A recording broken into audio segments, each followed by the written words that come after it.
Shalom umat Tuhan. Ada sukacita pagi hari ini, amin. Puji nama Tuhan, kita akan mulai ibadah pagi hari ini. Saya undang kita semua boleh bangkit berdiri. Kita siapkan hati kita satukan hati di dalam doa.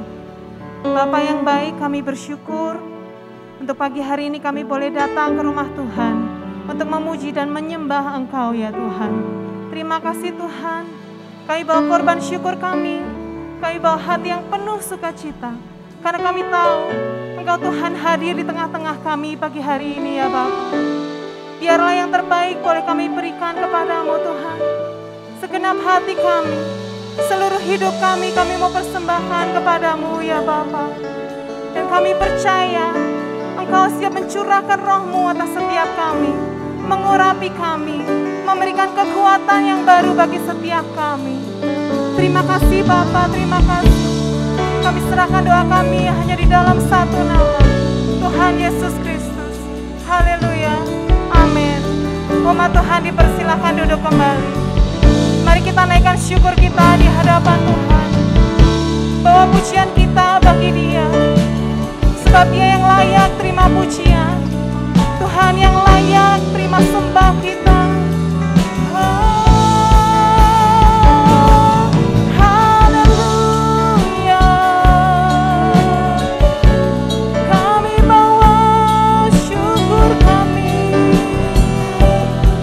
Sembah kami bagimu Tuhan.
menjadi bagian dalam kerajaan-Mu.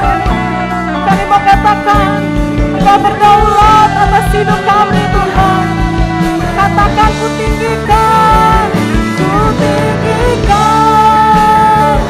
nama-Mu Yesus.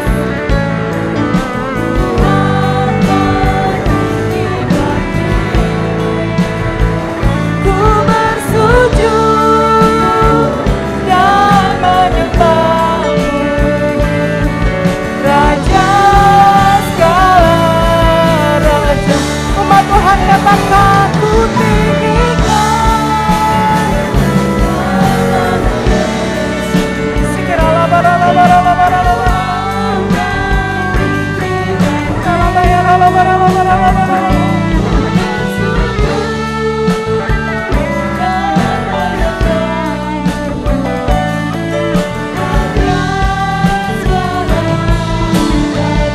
Mari sambil bangkit berdiri, katakan lebih lagi. Ku tinggikan nama-Mu Yesus, kami tinggikan Tuhan. Tinggi puji-Mu, ku bersujud dan menyembah-Mu, Raja segala raja. Sekali lagi katakan ku tinggikan, ya Tuhan, Engkau ditinggikan di tempat ini Tuhan. Kemuliaan-Mu ada di tempat ini ya Bapa. Ku bersujud dan menyembah-Mu, Raja segala raja, Raja segala raja, Raja segala raja, Raja Raja.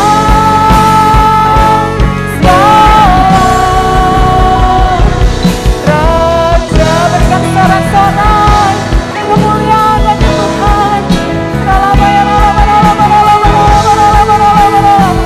Kami menyembah Engkau Tuhan, Allah yang hidup, Allah yang berdaulat atas hidup kami.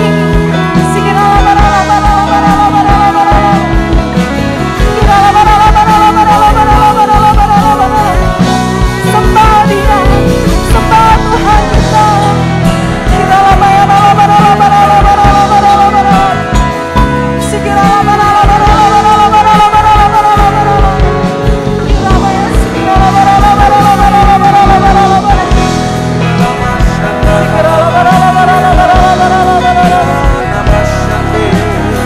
Kemuliaan bagi-Mu Tuhan, kemuliaan bagi-Mu.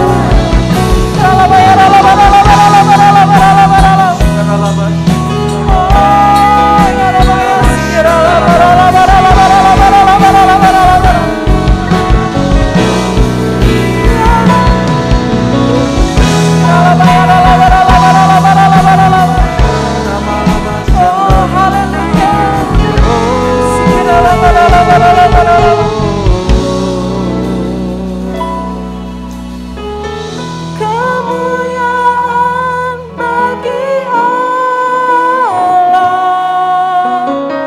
di tempat yang maha tinggi. Kemuliaan bagi Yesus, Tuhan yang memerintah atas segalanya, Raja segala raja. Bersama kita angkat tangan kita.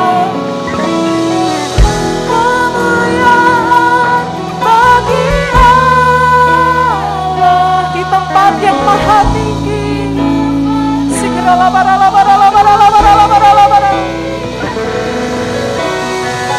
Kemuliaan bagi Yesus, Tuhan yang memerintah atas segalanya,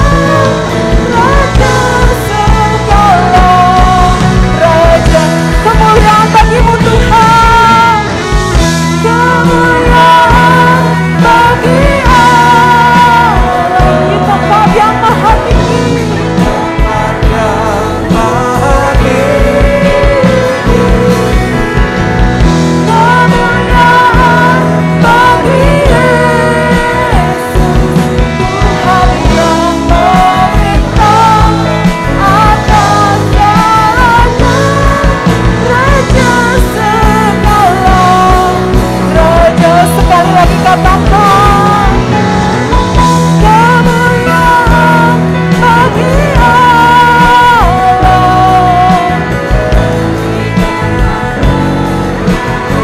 kemuliaan bagimu Tuhan. Engkau yang memerintah atas segalanya, memerintah atas segalanya, Raja segala, Raja Tuhan yang memerintah, Tuhan yang memerintah atas segalanya, Raja segala, Raja Tuhan yang memerintah atas segalanya, Raja segala,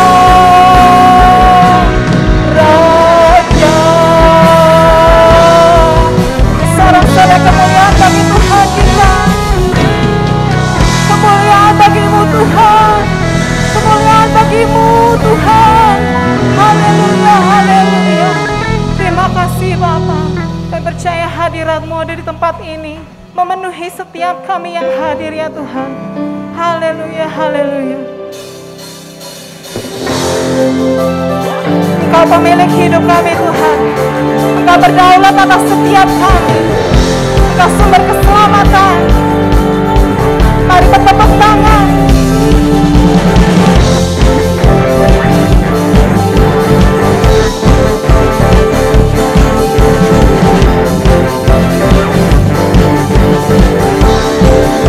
Katakan bersama.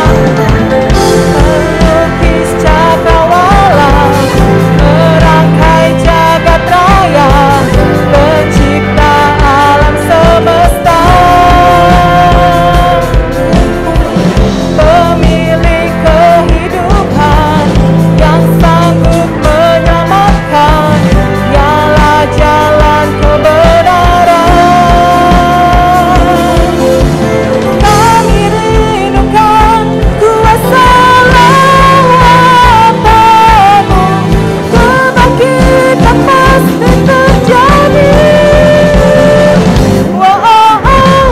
Datanglah dan tetaplah kuat dan berkuasa, saat hati bersatu menaikkan pujian, melenggu diperkatakan, pujikan dinyatakan. Renis aja.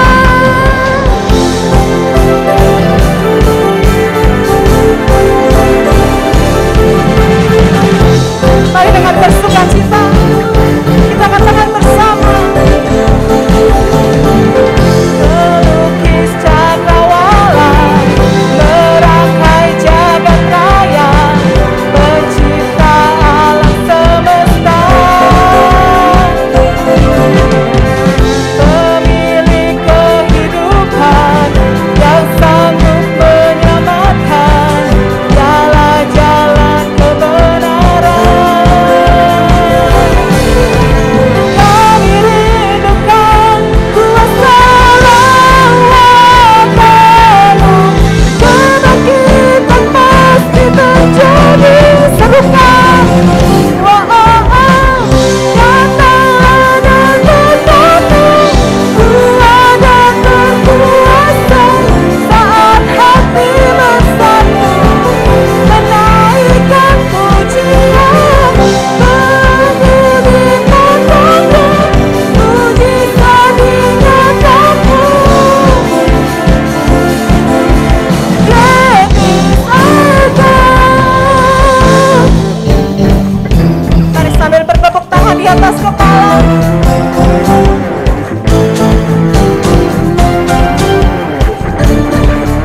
Biarlah musik saja menyembah Tuhan.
Hari saya persilakan umat Tuhan boleh kembali duduk.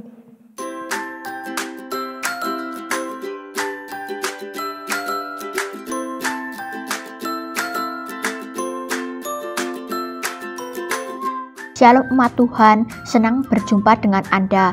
Saya percaya saat ini kita bersuka cita. Bersama saya Wilson, mari kita ikuti HOG News minggu ini. Ya, firman Tuhan bahkan katakan di sana, hendaklah selalu rendah hati dan lemah lembut dan sabar. Tunjukkanlah kasih-Mu dalam hal saling membantu. Miliki rendah hati dan sabar. Ya, karena apa? Kita butuh orang lain. Kita butuh pertolongan orang lain. Alami kuasa dan hadirat Tuhan dalam morning call yang diadakan setiap Selasa, Kamis, dan Sabtu jam 6 pagi melalui Zoom. Kasih Yesus indah-indah, oh indah. Kasih Yesus indah-indah, oh indah. Lebih. Teman-teman jangan lupa join Kulkit ya. Di sini kita akan bersuka cita dan mengenal Tuhan. Besok Rabu 24 November jam 5:30 sore melalui Zoom. Minggu ini kita akan bersekutu bersama dalam KUL Komunitas Kasih. Kita akan bertumbuh dalam pengenalan akan Tuhan. Mengingatkan bagi seluruh pelayan Tuhan untuk hadir dalam menara doa pelayan jemaat yang akan diadakan pada Selasa 30 November jam 7 malam melalui Zoom. Dukung dan doakan pelayanan di GBI House of Grace Semarang setiap minggu jam 5 sore di Hotel Wis. Persembahan dapat dimasukkan di kotak dekat pintu masuk setelah ibadah. Selain itu juga dapat diberikan melalui transfer atau scan barcode berikut.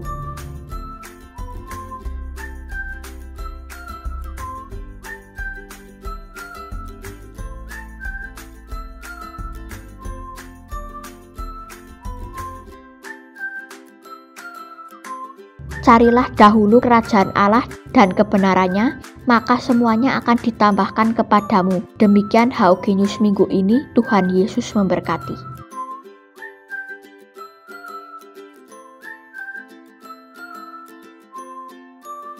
Shalom saudara, pada Voice of Pentecost kali ini, kita akan membahas mengenai pencurahan Roh Kudus, termasuk peristiwa Pentakosta yang banyak diperbincangkan dalam dunia kekristenan. Setiap aliran dalam kekristenan memiliki pandangannya sendiri mengenai Pentakosta. Insan Pentakosta percaya bahwa segala sesuatu yang berhubungan dengan Roh Kudus, seperti yang ada dalam Alkitab, khususnya kitab Kisah Para Rasul, masih terjadi sampai hari ini dan dapat terjadi beberapa kali. Ini termasuk pencurahan Roh Kudus itu sendiri, karya-karya dan mujizat yang dikerjakannya. Banyak istilah pergerakan yang telah didefinisikan oleh para ahli. Yang pertama, Dr. Peter Wagner, dia menggunakan istilah third wave movement, di mana Azusa Street dikatakan sebagai gelombang pertama, gerakan karismatik sebagai gelombang kedua, dan pemulihan tanda-tanda dan mujizat sebagai gelombang ketiga. Yang kedua, Dr. Billy Wilson, presiden dari ORU dan co-chair Global Empower 21, menggunakan istilah fourth wave atau gelombang keempat untuk menggambarkan kegerakan Roh Kudus masa kini dan masa depan. Beliau menempatkan Azusa Street sebagai gelombang pertama dan masa kini sebagai gelombang keempat. Yang ketiga, Dr. Tim Hill, General Overseer dari Church of God Cleveland, Tennessee, menyatakan visi bahwa amanat agung akan dituntaskan dengan kuasa Pentakosta di masa kini. Garis besar dari semua pembahasan di atas mengenai pekerjaan Roh Kudus di masa yang akan datang adalah amanat agung Tuhan Yesus Kristus hanya bisa diselesaikan dengan kuasa Roh Kudus. Karena itu kita sangat merindukan adanya lawatan Roh Kudus yang secara luar biasa di masa kini dan yang akan datang. Pendeta Dr. Insinyur Niko Nyotora Harjo juga mendapatkan visi dari Tuhan mengenai apa yang Roh Kudus akan dan sedang kerjakan di masa-masa ini. Yaitu yang disebut dengan Pentakosta ketiga. Yang menarik untuk dibahas adalah apa yang membedakan visi ini dengan yang diutarakan oleh para hamba Tuhan Pentakosta karismatik lainnya. Visi Pentakosta ketiga adalah keberlanjutan dari peristiwa Pentakosta yang terjadi di kamar atas Yerusalem sebagai Pentakosta pertama. Berlanjut ke peristiwa di Azusa Street sebagai Pentakosta kedua. Dan sekarang kita ada pada masa Pentakosta ketiga. Kita perlu memperhatikan ciri-ciri dari Pentakosta yang pertama sebagai indikator dalam menganalisa berbagai kegerakan Roh Kudus yang terjadi semenjak Yerusalem sampai hari ini. Ciri-ciri yang dikatakan sebagai peristiwa Pentakosta adalah: pertama, bersifat masif, ekspansif, dan multi etnis. Di dalam Kisah Rasul pasal yang kedua, ayat 8 sampai yang ke-11. Orang Yahudi diaspora dan mereka yang tinggal di Yerusalem datang dan menghadiri kejadian Pentakosta itu. Tercatat juga ada orang Kreta dan orang Arab ada di sana. Saat pertobatan dan penuaian terjadi di Yerusalem, 3.000 orang bertobat dan gereja mula-mula pun bangkit. Yang kedua, penekanan terhadap bahasa roh atau glosolalia dan manifestasi kuasa Roh Kudus. Di dalam Kisah Rasul pasal 2 ayat yang keempat, ketika para murid dibaptis Roh Kudus, maka mereka mulai berkata-kata dengan bahasa-bahasa lain seperti yang diberikan Roh Kudus kepada mereka. Lukas menekankan apa yang terjadi dalam Kisah Rasul pasal yang kedua sebagai model untuk pencurahan Roh Kudus pada zaman itu dan juga zaman selanjutnya.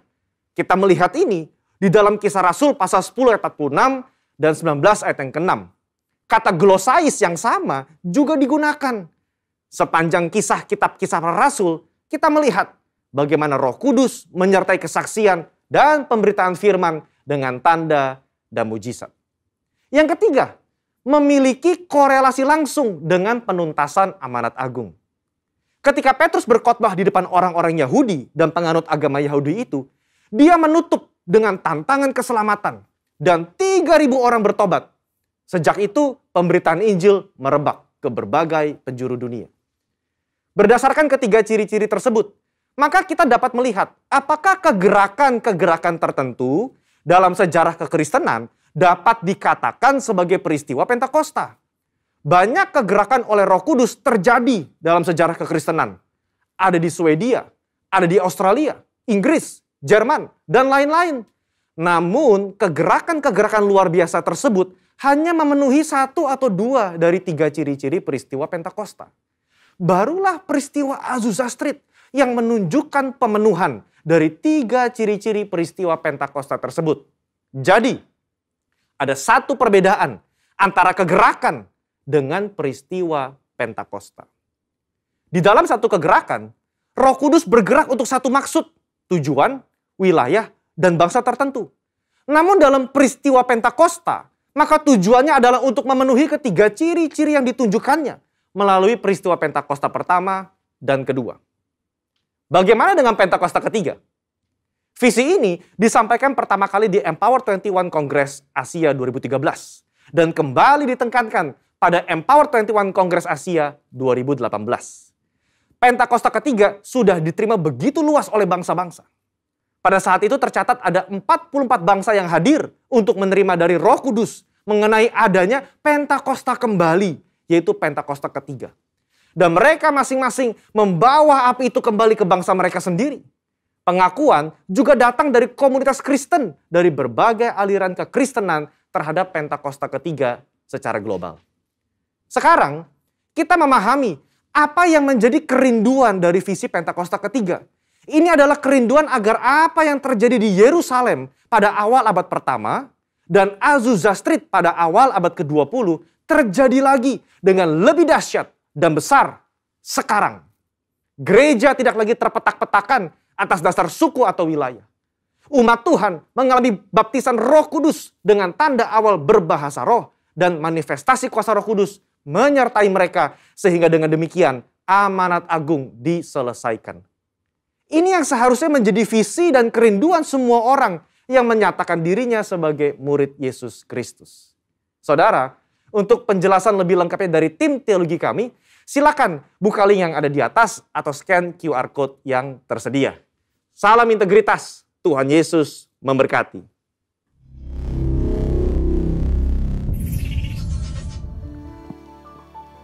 Puji Tuhan, shalom Bapak yang dikasih Tuhan. Semua bersuka cita pagi hari ini.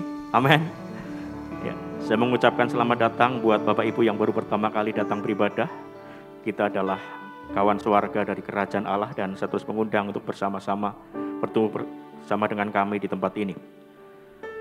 Dan ada satu yang saya mau sampaikan buat semua para pelayan Tuhan, semua yang sudah ambil bagian dalam pelayanan, mohon untuk setelah ibadah selesai bisa berkumpul sebentar karena ada sesuatu yang perlu kita bicarakan. Mari Bapak Ibu kita bangkit berdiri. Kita akan bersama-sama memperkatakan apa yang dimaksud dengan Pentakosta ketiga. 1. Pentakosta ketiga adalah pencurahan Roh Kudus yang dahsyat di zaman ini, melebihi yang terjadi di Azusa Street. 2. Pentakosta ketiga akan mengakibatkan punan jiwa yang terbesar dan yang terakhir sebelum Tuhan Yesus datang kembali.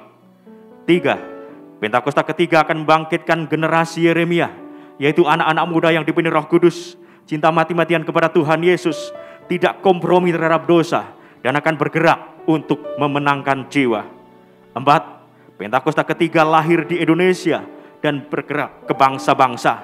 Gerakan ini dari timur ke barat dan akan kembali ke Yerusalem. 5. Pentakosta ketiga akan berikan kuasa untuk menyelesaikan amanat agung, dan setelah itu Tuhan Yesus datang kembali. Amin. Berikan tepuk tangan bagi Tuhan kita.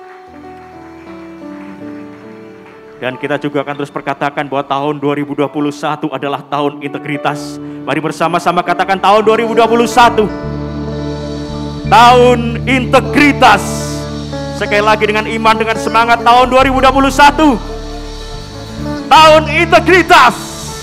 Yang percaya lebih lagi berikan yang terbaik bagi Tuhan kita. Haleluya. Mari satukan hati kita akan berdoa syafaat.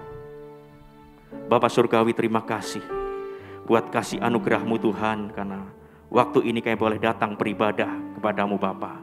Dan saat ini kami bersatu hati berdoa menopang setiap pemimpin rohani kami. Kami berdoa untuk Ketua BPP GBI Bapak Pendeta Dr. Rubin Adi Abraham, Ketua BPD GBI Jateng dan DIE Bapak Pendeta Gideon Rusli, untuk Ketua Perwil Baradaya Bapak Pendeta Ruben Sunarto, juga untuk Bapak dan Ibu rohani kami, untuk Bapak Pendeta Dr. Insinyur Niko Nyotora Harjo di Jakarta, untuk Ibu Pendeta Muda Mulyanti Suwarna yang ada di Purwokerto, terlebih untuk Gembala Sidang di tempat ini Bapak Pendeta Timotius Andi. Terima kasih Tuhan Yesus buat para pemimpin kami, mereka yang senantiasa berjaga-jaga atas jiwa kami. Kami berdoa biarlah kasih karunia Bapa berlimpah-limpah dalam kehidupan hamba-hambamu ini Tuhan. Pengurapan yang baru, hikmat dan kuasa Roh Kudus terus memimpin, menyertai kehidupan hamba-hambamu. Di setiap tempat dimanapun hamba-hambamu melayani, maka tanda heran dan ajaib menyertai pelayanan hamba-hambamu. Tuhan terus pakai kehidupan mereka untuk jadi berkat bagi jiwa-jiwa, bagi Indonesia, bahkan bangsa-bangsa. Nyatakan kemuliaan-Mu Tuhan, nyatakan kasih-Mu dalam kehidupan hamba-hambamu. Perlindungan Tuhan juga sempurna dalam kehidupan hamba-hambamu, juga seluruh keluarganya. Terima kasih Tuhan Yesus buat para pemimpin kami. Kami bersyukur Tuhan. Terima kasih Bapa. Juga kami berdoa buat kota tercinta yang kami kasihi, kota Wonosobo Tuhan. Kota yang Tuhan percayakan bagi kami. Terima kasih Bapa buat kota ini. Kami berdoa Tuhan, biarlah kasih-Mu melimpah atas Wonosobo. Damai sejahtera Tuhan turun memerintah atas kota ini Bapa. Berkat-Mu dicurahkan atas Wonosobo, atas kehidupan kota ini. Kota ini biarlah dipenuhi dengan atmosfer surgawi, atmosfer ilahi memenuhi kota Wonosobo ini. Berkati para pemimpin kota ini Tuhan, mereka yang telah Tuhan pilih menjalankan pemerintahan di kota ini. Biar roh takut akan Allah ada dalam hati mereka. Mereka boleh menjalankan pemerintahan dengan takut dan benar. Nyatakan kasih-Mu Tuhan bagi kota ini Bapa. Berkati gereja-gereja Tuhan, kami bersama-sama bergandengan tangan untuk menjadi berkat bagi Wonosobo. Dan kami terus rindukan Tuhan pertobatan jiwa-jiwa, penuhan jiwa, kebangunan rohani terjadi atas Wonosobo. Terima kasih Tuhan Yesus, terima kasih. Kami juga berdoa buat bangsa Indonesia. Kami mengasihi bangsa ini Tuhan Yesus. Dan kami juga terus rindukan Tuhan, lawatan Tuhan dicurahkan atas Indonesia. Kami rindukan kebangunan rohani terjadi atas Indonesia. Kami rindukan pertobatan jiwa-jiwa terjadi atas bangsa ini ya Bapa. Nyatakan kemuliaan-Mu bagi Indonesia Tuhan Yesus.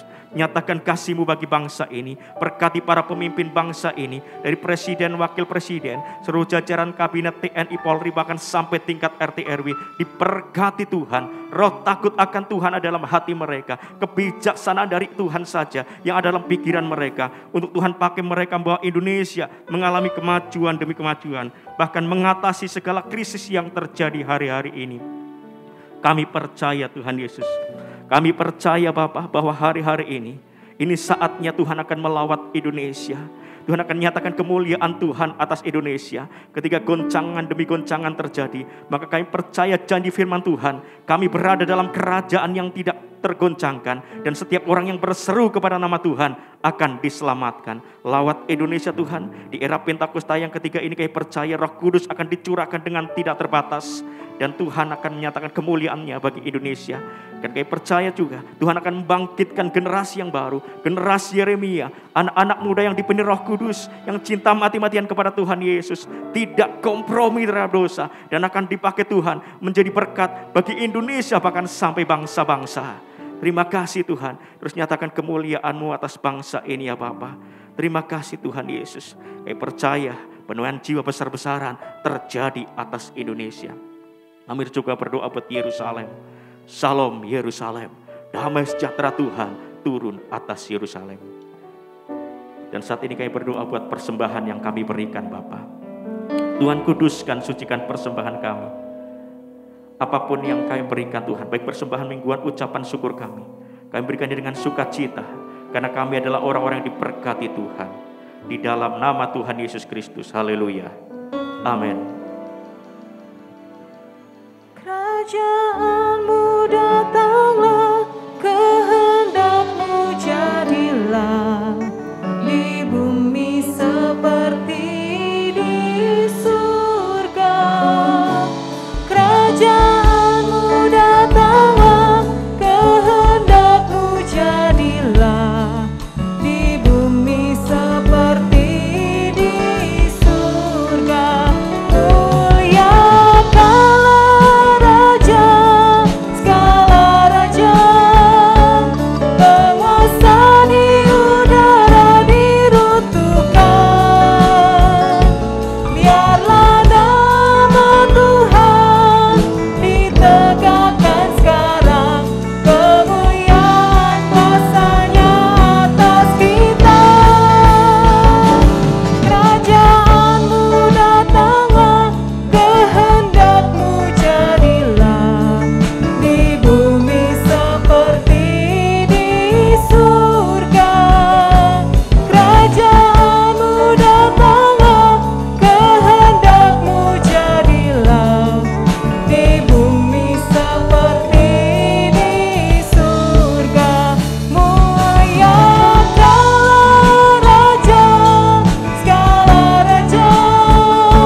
sungguh-sungguh berdoa, datanglah kerajaan-Mu, jadilah kehendak-Mu di bumi seperti di surga.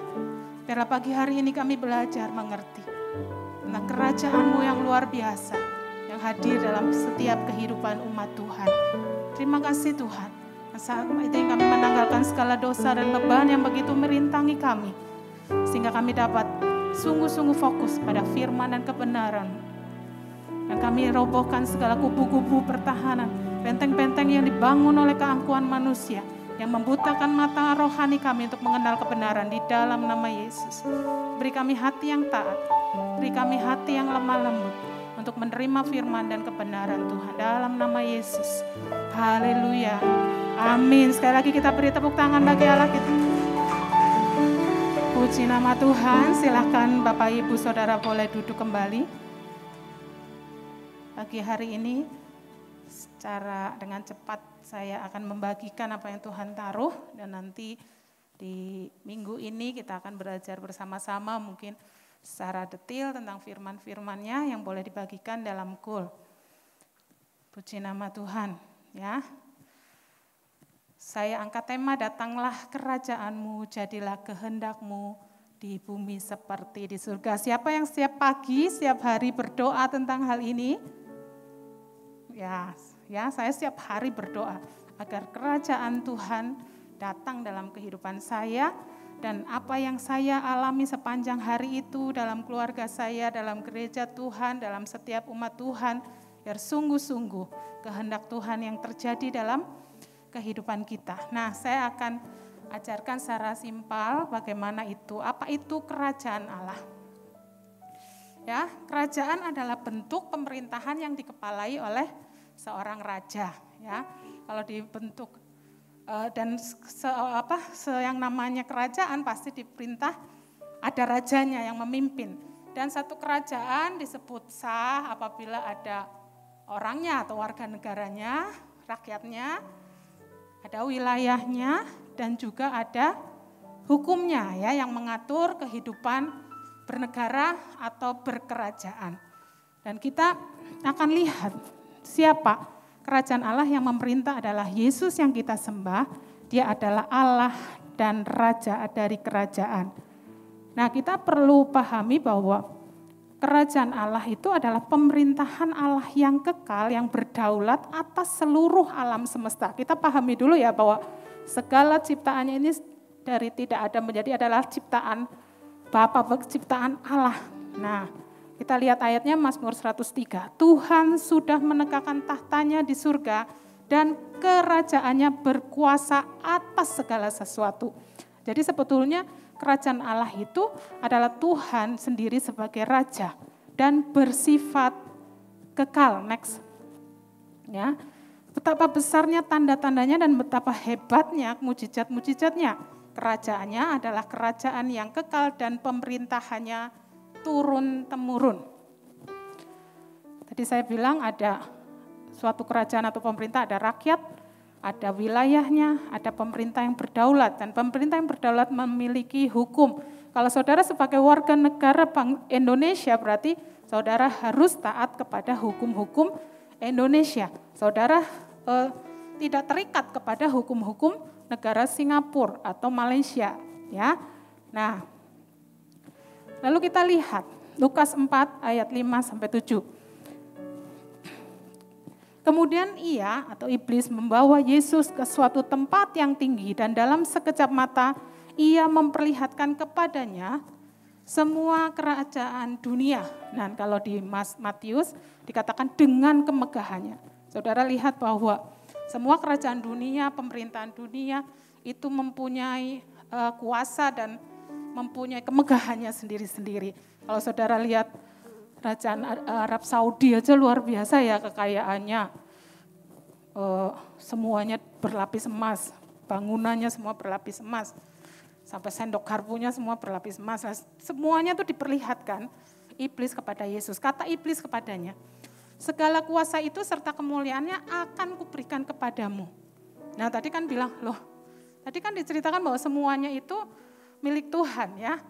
Tetapi kita tahu bahwa sejak iblis jatuh dia dilemparkan ke bumi dan segala bumi isinya ada di dalam kuasa iblis. Dan manusia harus tinggal di bawah kerajaan iblis ini. Maksudnya setelah dia diusir dari Taman Eden, mau nggak mau dia hidup di bawah kuasa si jahat. Dalam arti tinggal di bumi, di dunia yang dikuasai oleh si jahat ya. Segala kuasa itu dan serta kemuliaannya akan kuberikan kepadamu sebab semuanya itu telah diserahkan kepadaku.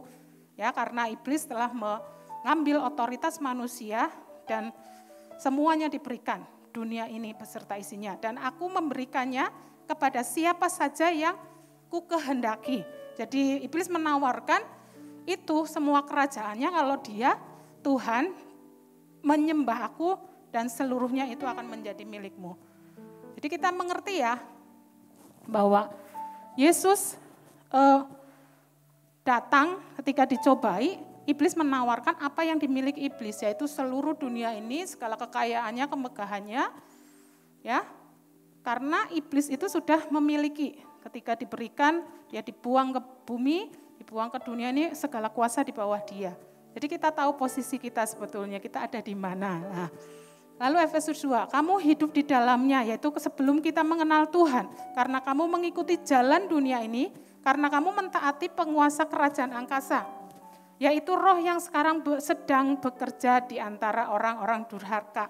Ya, ini melengkapi bahwa yang berkuasa adalah kerajaan kegelapan. Jadi kita lihat bahwa next ada dua kerajaan, yaitu kerajaan Allah atau kerajaan terang dan kerajaan kegelapan. Ya, saya sedang bicara tentang hal-hal yang tidak kasat mata ya, antara saudara harus mengerti dan saya berdoa supaya saudara memiliki kecerdasan rohani, mengerti kita hidup posisinya ini di mana. Dan kerajaan kegelapan ini juga berkuasa atas kerajaan-kerajaan di bumi. Tetapi saudara jangan pernah lupa bahwa otoritas atau raja-raja yang dipercayakan untuk memerintah setiap negara atau pemerintahan yang ada itu tidak lepas dari kontrol Tuhan. Ya, makanya di Roma 13 tidak ada pemerintahan yang tidak berasal dari Tuhan, oleh karena itu kita harus taat. Ya, sekalipun memang dikuasai oleh si jahat, tetapi semua ada di dalam kontrol Tuhan. Nah, kita lihat invasi kerajaan Allah ke bumi itu dimulai yaitu ketika Yesus memulai pelayanannya di bumi. Ketika Yesus berkata bahwa bertobatlah kerajaan Allah sudah dekat, ketika Tuhan Yesus memulai pelayanannya di bumi, itulah datangnya kerajaan surga. Lalu kita lihat ya, apa yang Yesus lakukan ketika dia menjadi manusia. Kristus mengikat apa? Yaitu mengikat pekerjaan-pekerjaan si jahat. Tetapi jika aku mengusir setan dengan kuasa roh Allah, maka sesungguhnya kerajaan Allah sudah datang kepadamu. Next ya, dan Kristus memusnahkan iblis. Ya, karena anak-anak itu adalah anak-anak dari darah dan daging, maka ia juga menjadi sama dengan mereka. Maksudnya Allah menjadi manusia dan mendapat bagian dalam keadaan mereka. Supaya oleh kematiannya ia memusnahkan dia, yaitu iblis yang berkuasa atas maut. Tadi Kristus mengikat pekerjaan si jahat, Kristus memusnahkan iblis, dan yang terakhir dia mematahkan kuasa maut dan mendatangkan hidup yang tidak binasa. Ya, jadi kemenangan awal melawan iblis dan maut adalah pekerjaan kerajaan Allah. Kalau dibilang invasi Allah melalui penjelmaan Yesus sebagai manusia dan melalui karya keselamatannya, dia menyatakan kerajaan Allahnya berdiri atas dunia ini. Oke ya, sampai sini mengerti ya.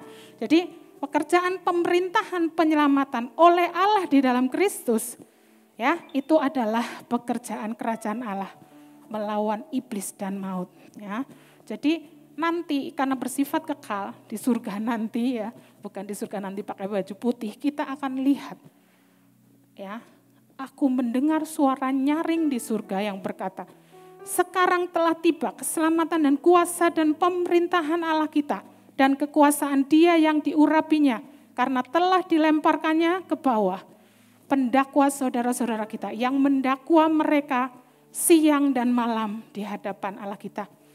Jadi saudara jangan bingung dengan istilah kerajaan Allah dan kerajaan surga. Kerajaan surga hanya ditulis di dalam Matius, ya. Kalau di Injil lain enggak, tetapi ini banyak perbedaan ekstatologi. Jadi kerajaan surga yaitu ketika nanti Allah memerintah secara jasmani, kelihatan bahwa Allah memerintah di bumi ini dan berkuasa atas segala sesuatu. Ya. Nah, jadi kerajaan Allah datang dalam berbagai tindakan penebusan, dimulai ketika Yesus datang ke dalam dunia ini. Lalu yang kedua, tadi kan apa itu kerajaan Allah? Yang kedua, anggota atau siapa warga negara kerajaan Allah. Next. Ya, yang bisa menjadi anggota kerajaan Allah atau warga negara kerajaan Allah yaitu yang pertama yang dipindahkan dari kerajaan gelap kepada kerajaan terang. Ya, Kolose 1 ayat 13, ia telah melepaskan kita dari kuasa kegelapan yang memindahkan kita ke dalam kerajaan anaknya yang terkasih, yaitu kerajaan terang. 1 Petrus 2 ayat 9, tetapi kamulah bangsa yang terpilih, imamat yang rajani, bangsa yang kudus, umat kepunyaan Allah sendiri, supaya kamu memberitakan perbuatan-perbuatan yang besar dari Dia yang telah memanggil kamu keluar dari kegelapan kepada terangnya yang ajaib. Jadi siapa anggota warga negara kerajaan Allah? Boleh memegang tangan. Yang telah dipindahkan dari kerajaan gelap kepada terangnya yang ajaib. Enggak cuma itu, tetapi juga orang-orang yang melakukan pertobatan. Ya, pertobatan diperlukan untuk masuk ke dalam kerajaan Allah. Sejak waktu itulah Yesus memberitakan, bertobatlah sebab kerajaan Allah sudah dekat. Ketika orang bertobat, dia menerima Yesus sebagai Tuhan. Hanya dapat, yaitu orang yang memasuki kerajaan Allah adalah orang yang telah lahir baru. Yohanes 3 ayat 5-7. Ya. Kita simak pembicaraan Yesus dengan Nikodemus. Jawab Yesus, aku berkata kepadamu, sesungguhnya jika seseorang tidak dilahirkan dari air dan roh, ia tidak dapat masuk ke dalam kerajaan Allah. Apa yang dilahirkan dari daging adalah daging, dan apa yang dilahirkan dari roh adalah roh. Janganlah kamu heran, karena aku berkata kepadamu, kamu harus dilahirkan kembali. Kita tahu kelahiran baru ketika kita mengaku dengan mulut dan percaya dalam hati bahwa Yesus adalah Tuhan, dia akan diselamatkan dan ada perubahan hidup. Ya, perubahan hidup jelas diperlukan. Ya, next. Karena kita tahu di firman ini katakan, atau tidak tahukah kamu bahwa orang-orang yang tidak adil tidak akan mendapat bagian dalam kerajaan Allah. Janganlah sesat. 1, orang cabul, penyembah berhala, orang berzina, banci, orang pemburit, pencuri, orang kikir, pelit, ya, pemabok, penfitnah, dan penipu tidak akan mendapat bagian dalam kerajaan Allah. Jadi pertobatan, lahir baru, dan harus berubah dari cara hidup yang lama. Jadi kita jangan heran juga ada orang-orang percaya yang masih hidup dalam percabulan, hidup dalam penyembahan berhala, hidup dalam perzinahan, hidup dalam homoseksual, orang pemburit, masih suka mencuri, kikir. Nah, nggak heran kalau orang-orang seperti itu dikatakan jangan sesat. Ya, karena orang-orang yang tidak adil itu, ya maksudnya yang melakukan masih, walaupun sudah percaya Yesus tetapi masih hidup di dalam dosa, tidak mendapat bagian dalam kerajaan Allah. Ya. Oke, ya. Lalu yang ketiga adalah wilayah.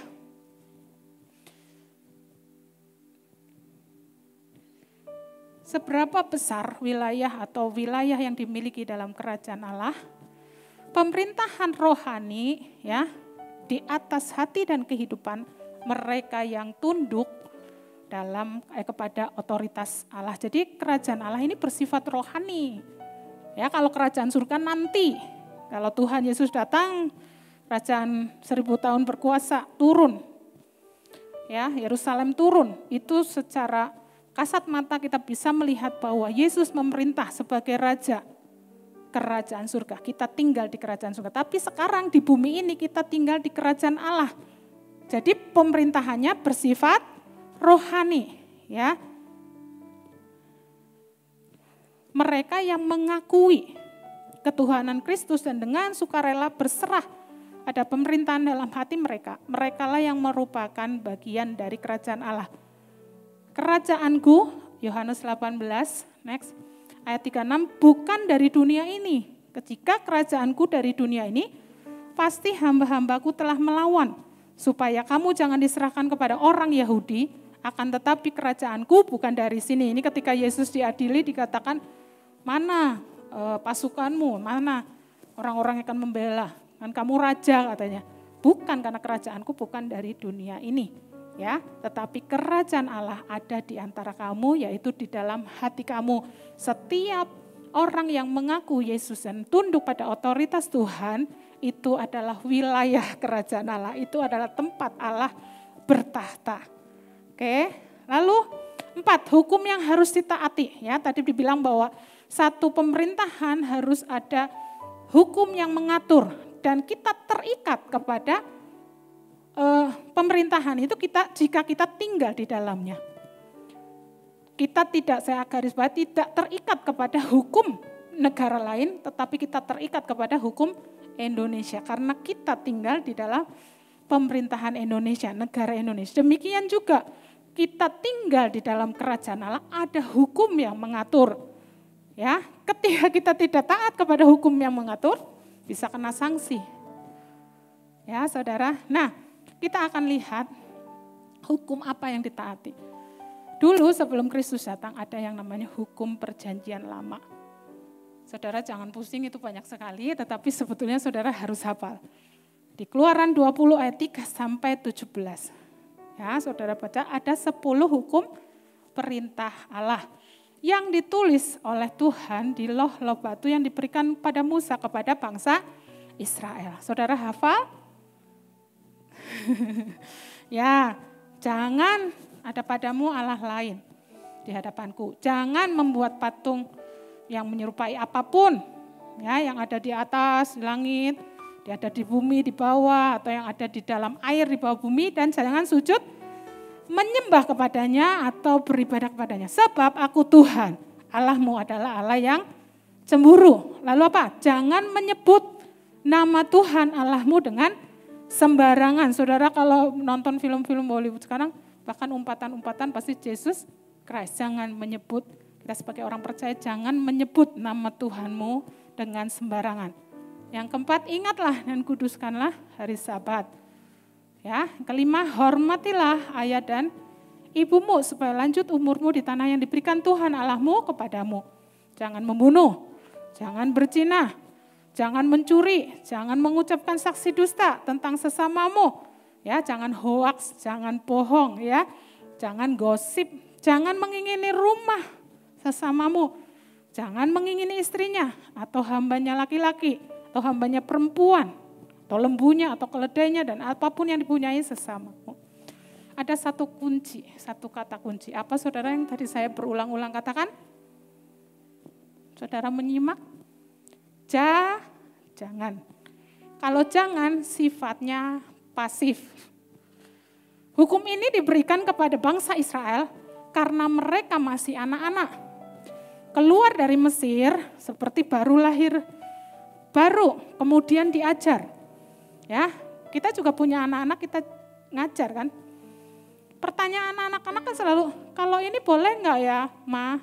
Kalau ini itu boleh enggak ya? Ya. Nah, Tuhan mengajar bangsa Israel ini dengan kata jangan, seperti kepada anak-anak. Jangan makan permen, jangan pegang ini, jangan. Pasif, yang penting tidak melakukan apa yang dilarang, dianggap sudah benar.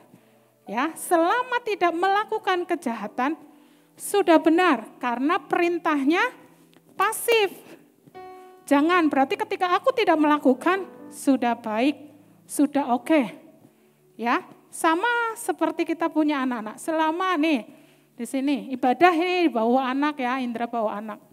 Selama anaknya tidak lari-lari, ya, gak makan permen, gak ganggu mama, gak ganggu orang tuanya, gak ganggu ibadah, kamu sudah jadi anak yang baik, kamu sudah benar, anak hebat, anak dapat nilai 100, anak taat. Ya, tetapi pasif. Jangan. Ya, oke. Nah, tetapi hukum PB, perjanjian baru hukum kasih, yaitu hukum yang sifatnya aktif. Tadi di perjanjian lama hukumnya itu pasif. Nah, ini orang ini banyak terjebak di sini. Karena gini, jadi orang Kristen selalu banyak aturan, banyak larangan. Ya gimana nggak dilarang, kalian masih pada anak-anak kok gitu ya. Masih pada harus diatur, masih harus dibilang gitu. Tapi sebetulnya kalau kita hidup di dalam hukum perjanjian baru, sifatnya aktif. Nah, Matius 22 ayat 37 sampai 40, jawab Yesus kepadanya, kasihilah Tuhan Allahmu. Kasih itu memberi. Kasih dengan segenap hatimu dan dengan segenap jiwamu dan dengan segenap akal budimu. Itulah hukum yang terutama dan yang pertama. Dan hukum yang kedua yang sama dengan itu ialah kasihilah sesamamu manusia seperti dirimu sendiri. Pada kedua hukum inilah tergantung seluruh hukum Taurat dan kitab para nabi. Ya di PL memang ada ya perintah juga tentang mengasihi Tuhan. Tetapi menurut kita kalau belajar hanya tokoh-tokoh tertentu yang bisa mengasihi Tuhan dengan kesadaran dan mereka diberkati. Ya. Yohanes 15 ayat 12. Inilah perintahku, yaitu supaya kamu saling mengasihi seperti aku telah mengasihi kamu. Kasih itu bergerak, melakukan sesuatu, yaitu melakukan kebenaran. Saya kasih contoh ya, saudara sering dengar. Kalau filosofi dunia, kalau kamu nggak mau orang melakukan yang jahat kepada kamu, ya kamu jangan jahat. Kalau kamu nggak mau orang mukul kamu, jangan mukul. Tetapi yang Tuhan ajarkan adalah aktif, katakan aktif. Ya, segala sesuatu yang kamu kehendaki supaya orang berbuat kepadamu, perbuatlah demikian juga kepada mereka. Itulah isi seluruh hukum Taurat dan kitab para nabi. Kalau kamu ya mau diampuni, kamu harus mengampuni. Ampuni, maka kamu akan diampuni. Beri, maka kamu akan diberi. Oke ya, aktif kita yang melakukan, maka kita akan menuai apa yang kita tabur ya. Nah, next ya. Nah, ini ya intinya. 2 Korintus 3 ayat 6 sampai 8. Ialah membuat kami juga sanggup menjadi pelayan-pelayan dari suatu perjanjian baru. Kita hidup di dalam perjanjian baru yang tidak terdiri dari hukum yang tertulis. Tadi, ya, tetapi dari roh, sebab hukum yang tertulis mematikan, tetapi roh menghidupkan. Pelayanan yang memimpin kepada kematian terukir dengan huruf pada loh-loh batu. Tadi 10 perintah Tuhan, namun demikian kemuliaan Allah menyertainya waktu ia diberikan.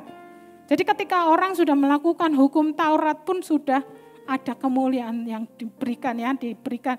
Sebab sekalipun pudar juga cahaya muka Musa begitu cemerlang. Sehingga mata orang-orang Israel tidak tahan menatapnya. Jika pelayanan itu datang dengan kemuliaan, yang demikian betapa lebih besarnya bagi kemuliaan yang menyertai pelayanan roh.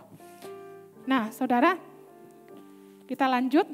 Bagaimana supaya kerajaan Allah datang dalam kehidupan kita, ke dalam keluarga kita, dalam pekerjaan kita, dalam pelayanan kita, di dalam gereja Tuhan. Seperti doa kita setiap hari. Kalau yang berdoa seperti itu ya. Yang jelas pertama kita harus tinggal dalam kerajaan Allah. Tadi sebagai warga negara Allah yang mengakui Yesus sebagai Raja dalam hidup kita hidup baru dan hidup di dalam hukum-hukumnya. Yang kedua, hidup dengan membawa prinsip-prinsip kerajaan Allah ke dalam kehidupan kita. Yaitu kita harus hidup dalam hukum kasih, yaitu aktif. Katakan sekali lagi aktif. Ya. Kalau kasih ya tidak berbuat sesuatu, kalau kita bilang kita mengasihi seseorang tapi kita tidak berbuat sesuatu kepada orang itu, ya berarti sama aja kita tidak berbuat kebenaran atau bukan pelaku kebenaran. Sehingga pemerintahannya tidak nampak. Jadi seberapa kerajaan Tuhan datang dalam hidup kita ketika kita melakukan hukum Tuhan, yaitu hukum kasih, hukum yang aktif. Hidup berkerajaan dalam kerajaan dituntut kedewasaan. Inilah orang-orang yang bisa membawa kerajaan Allah ke bumi. Ya, kalau tadi bilang anak-anak nggak nakal itu bagus.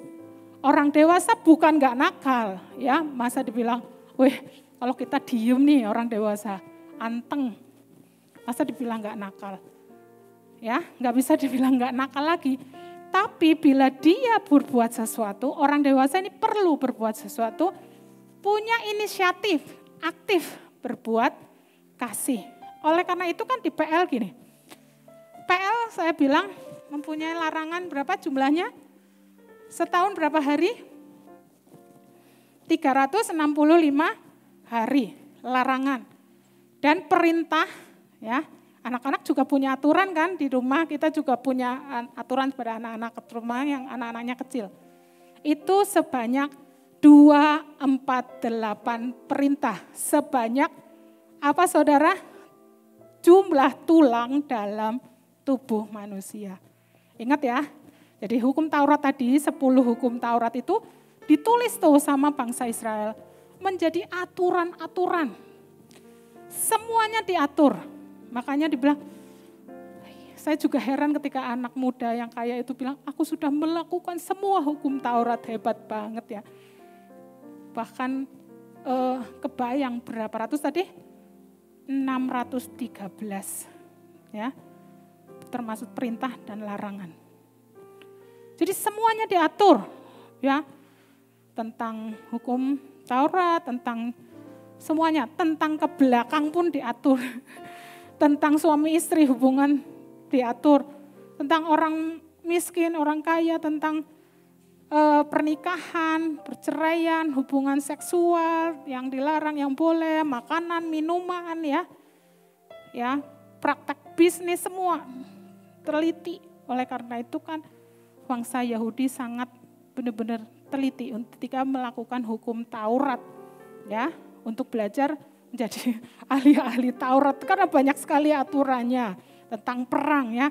Tetapi di PB tadi bilang bahwa orang dewasalah yang bisa, karena dewasa ya kita akan bicara bahwa semua makanan tuh halal, nggak diatur lagi kan, karena Tuhan mau kita dewasa. Tetapi kita sendiri yang harus mengerti ya, mana yang berguna, mana yang baik ya, mana yang membangun gitu ya.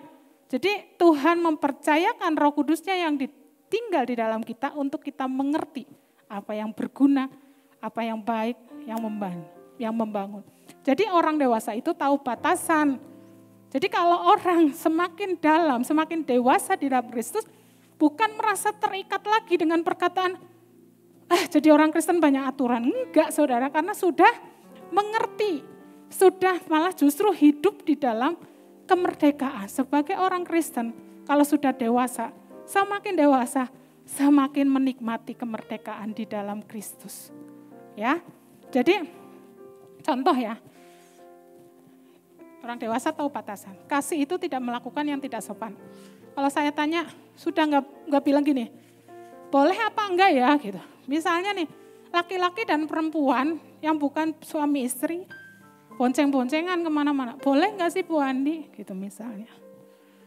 Bukan seperti itu gitu ya. Bukan masalah boleh nggak boleh. Semua ada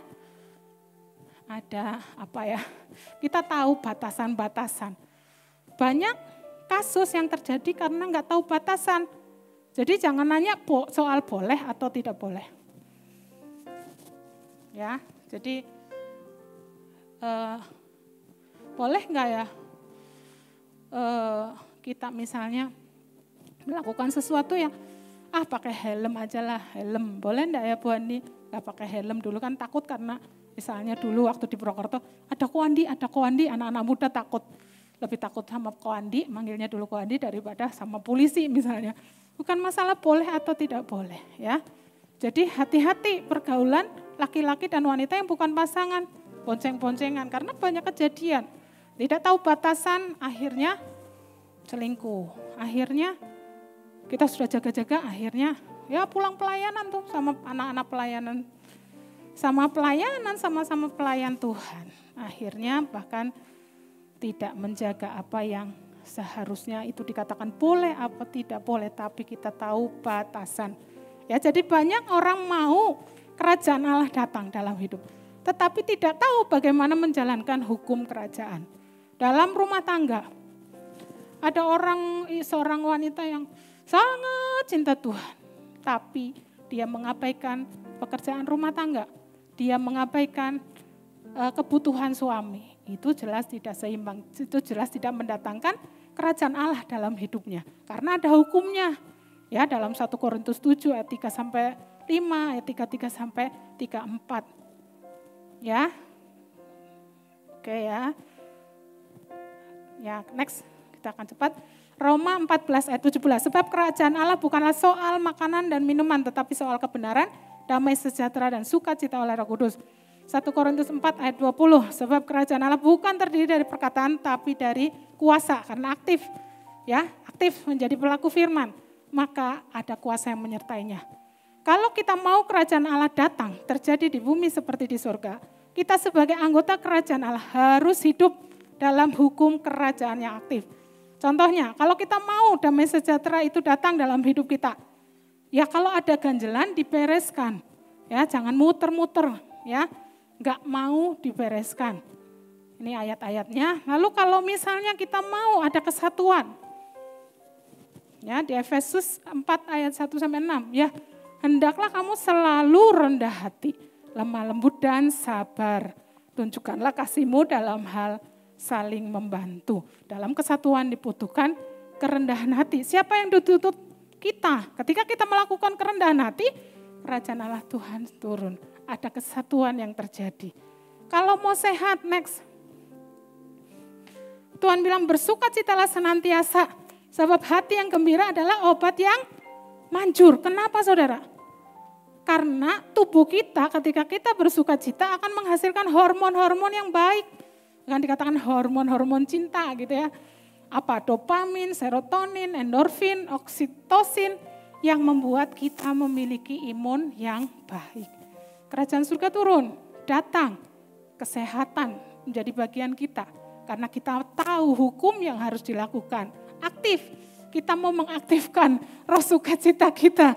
Ada di dalam hati kita, tetapi kita merespon. Jangan bawaannya soro tahu nggak? Sedih seperti di lembah-lembah gitu ya. Murung terus, ya penyakitnya datang. Imunnya tuh turun, nggak perlu kita nonton Sule atau Cak Lontong ya. Tetapi roh sukacita di dalam hati kita aktifkan. Karena Roh Kudus ada di dalam kita. Tadi kerajaan Allah adalah soal sukacita. Roh Kudus memberikan sukacita dalam hati kita. Ya, jadi intinya mari aktifkan roh kita untuk melakukan hukum. Tadi kan dibilang hukum perjanjian baru adalah hukum yang dilakukan di dalam roh, ya, yang mengasihi Tuhan. Nah ini yang terakhir, hidup dalam hukum yang aktif mempengaruhi kekekalan. Nanti di dalam penghakiman terakhir, di dalam Matius 25 ayat 31 sampai 40, ketika Tuhan sudah bersemayam di surga, dan semua bangsa berdiri di hadapan Tuhan, Raja Tuhan itu akan memisahkan, sebelah kanan adalah domba, sebelah kiri adalah kambing. Nah, apa yang dikatakan kepada raja itu kepada orang mereka yang di sebelah kanannya? Mari hai kamu yang diberkati oleh Bapakku, terimalah kerajaan yang telah disediakan bagimu sejak dunia dijadikan. Nah domba-domba ini enggak tahu, kapan sih kok aku dikira, bila manakah kami melihat engkau lapar ya, dan kami memberi engkau makan atau haus, atau kami memberi engkau minum. Ternyata ketika orang-orang yang melakukan, ketika aku lapar, kamu memberi aku makan. Ketika aku haus, kamu memberi. Itu adalah aktif. Tetapi ketika yang di sebelah kirinya, yaitu kambing-kambing, raja itu berkata, "Enyahlah dari hadapanku, hai kamu orang-orang terkutuk, enyahlah ke dalam api yang kekal, yang telah sedia untuk iblis dan malaikat-malaikatnya." Kenapa? Kamu tidak memberi aku makan ketika lapar. Kamu tidak memberi aku sebagai orang asing memberi tumpangan. Kamu tidak memberi pakaian ketika aku telanjang. Ya, jadi Tuhan berkata, "Aku berkata kepadamu, sesungguhnya segala sesuatu yang tidak kamu lakukan untuk salah seorang yang paling hina ini, kamu tidak melakukannya juga untuk aku, dan mereka ini akan masuk ke dalam siksaan yang kekal, tetapi orang benar ke dalam hidup yang kekal." Loh, tidak ada kewajiban loh sebetulnya kita untuk ngurusin orang-orang miskin maksudnya. Tetapi ketika kita tidak aktif, ada orang yang membutuhkan, ketika tidak kita bergerak untuk melayani sesama kita, mengasihi orang-orang sesama kita, Tuhan melihat itu sebagai kejahatan, bukan lagi. Karena apa? Kita sudah dianggap dewasa. Sudah tidak usah disuruh, ya. Kenapa Lazarus dan orang kaya? Orang kaya masuk ke dalam Hades, Lazarus lalu dibawa ke pangkuan Abraham. Kenapa? Orang miskin itu, Lazarus, duduk di depan rumahnya setiap hari lihat. Orang kaya itu bisa loh harusnya, tetapi dia tidak melakukan sesuatu. Dia tidak aktif. Dia tidak berbuat sesuatu untuk apa yang menjadi bagiannya dia. Ya saudara, jadi kita tahu bahwa supaya kerajaan Allah datang ke dalam kehidupan kita, marilah kita semua yang sudah tinggal di dalam kerajaannya, karena kita adalah orang-orang yang telah dipindahkan dari kerajaan kegelapan kepada kerajaan terang. Orang-orang yang telah menerima Yesus sebagai Tuhan dan Juru Selamat. Orang-orang yang telah mengalami kelahiran baru dan bahkan hidup dalam pertobatan, tidak tinggal di dalam dosa. Kita menjadi dewasa. Ketika kita tahu kita tinggal di dalam kerajaan, suatu kerajaan, kita taat kepada hukum yang berlaku. Yaitu hukum yang tidak lagi ditulis di dalam loh-loh batu, tetapi hukum yang ditulis di dalam roh kita untuk kita menjadi berkat. Ketika kita semua menjadi berkat, kerajaan Allah turun. Kita menjadi terang. Ya. Karena kita semua adalah terang Kristus. Amin. Ya, saya undang Bapak Ibu untuk bangkit berdiri.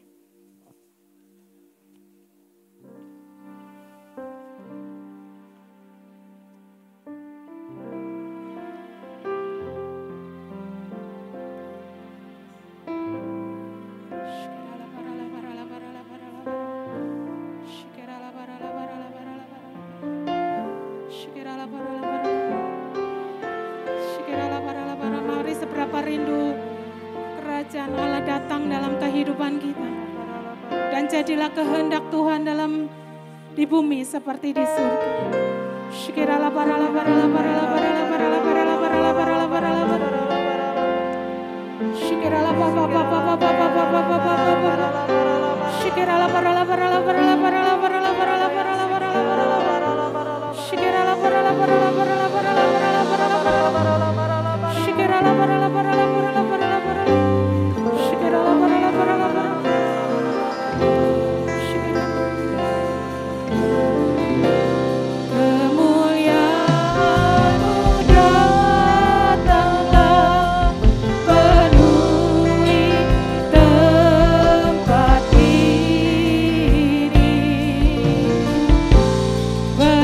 Bersemayam di tanahmu, ya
rindukan kemuliaan-Mu datang. Mari angkat tangan kita, saudara. Kemuliaan-Mu datanglah, penuhi tempat ini, bersemayam di takhta-Mu, ya Allah mulia.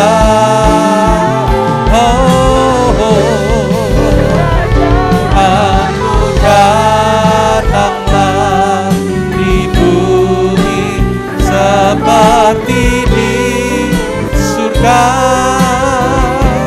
Lawatlah Tuhan, kami rindukan kemuliaan-Mu datang.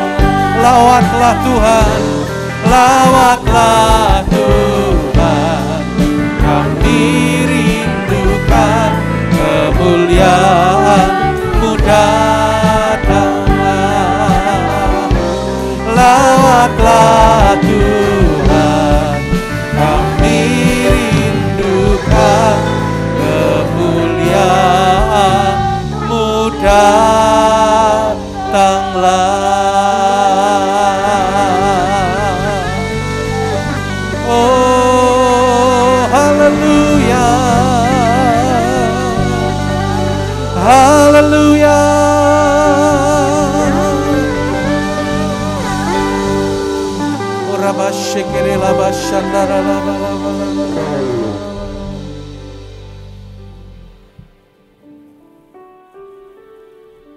Ada dua hal yang harus kita lakukan agar kerajaan Allah datang dalam kehidupan kita, dalam keluarga, dalam pekerjaan, dalam pelayanan, dalam gereja, dan dalam seluruh aspek kehidupan kita.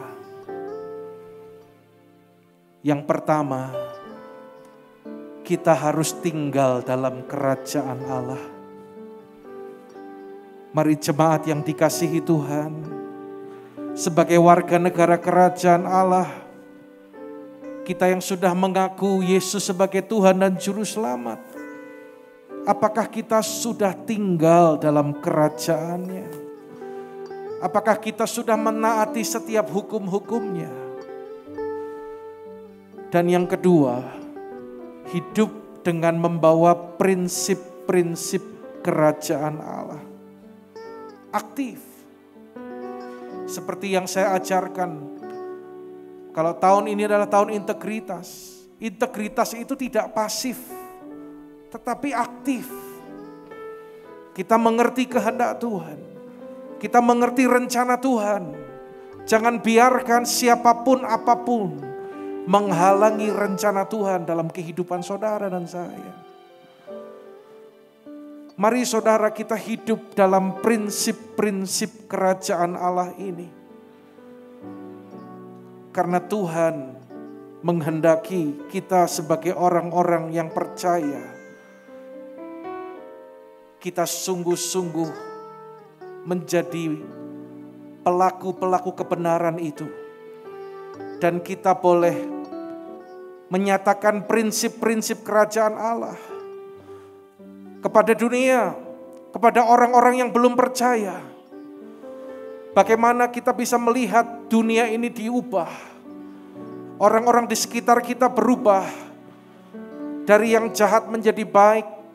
Dari yang tidak benar menjadi benar.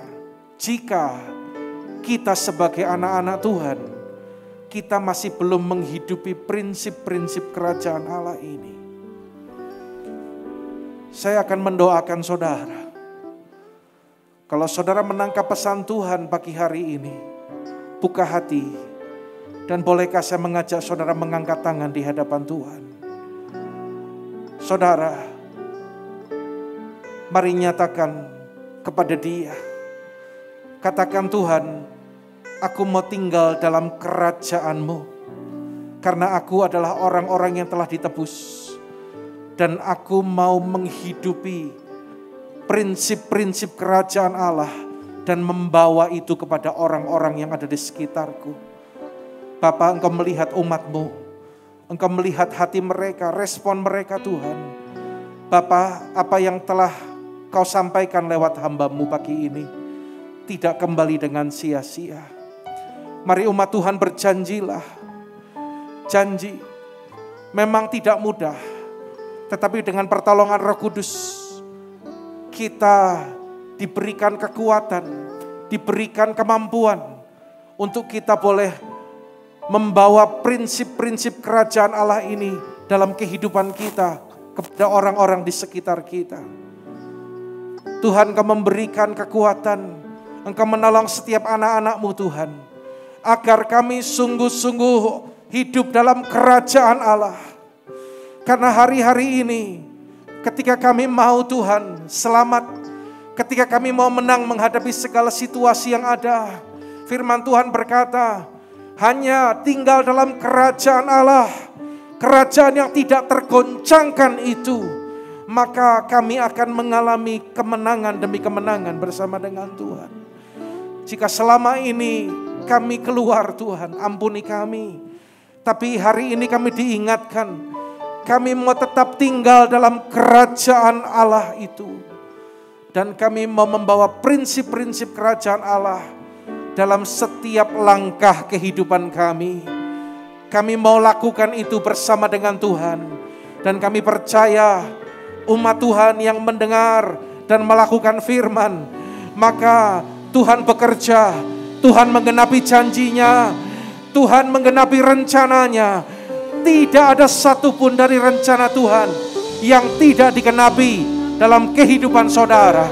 Terima kekuatan, terima pengurapan Roh Kudus dalam nama Yesus. Terima pengurapan Roh Kudus. Mari saudara terima pengurapan yang baru. Terima pengurapan Roh Kudus.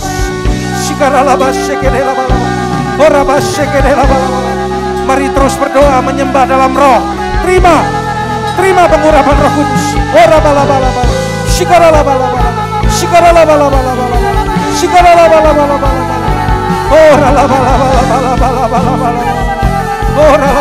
Urapan Roh Kudus dinyatakan menghancurkan segala kuk dan belenggu di dalam nama Yesus.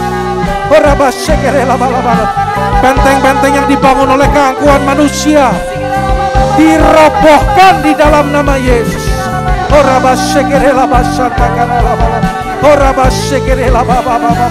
Kehendak-Mu Tuhan nyata, kehendak-Mu digenapi di bumi seperti di sorga, di dalam nama Yesus.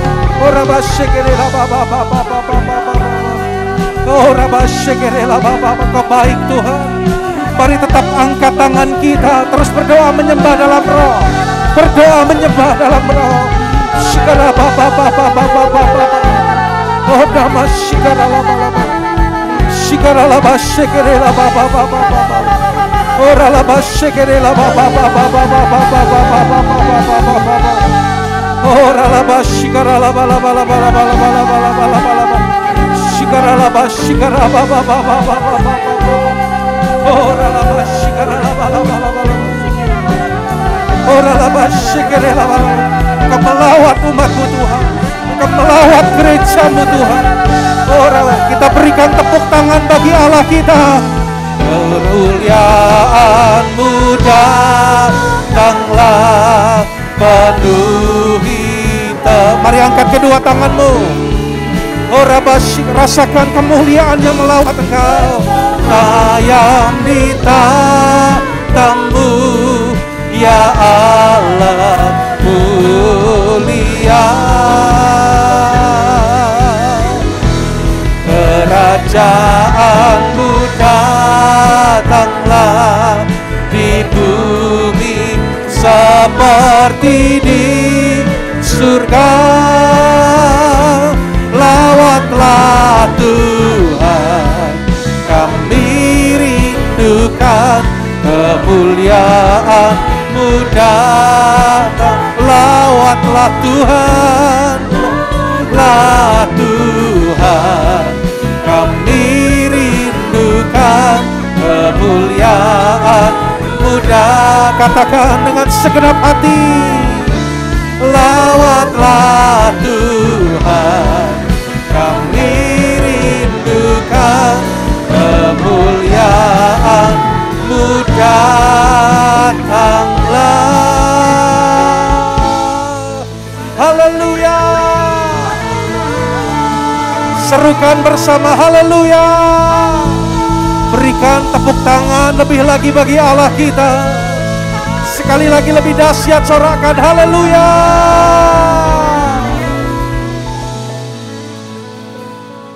Mari saat ini sekali lagi buka hati dan angkat kedua tangan.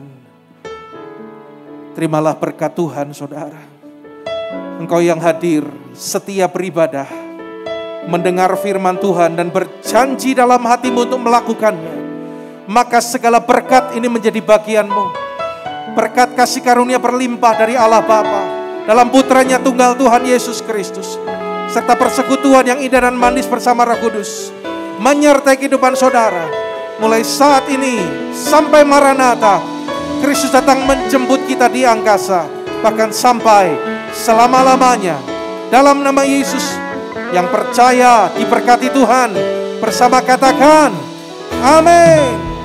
Tuhan memberkati saudara berlimpah-limpah.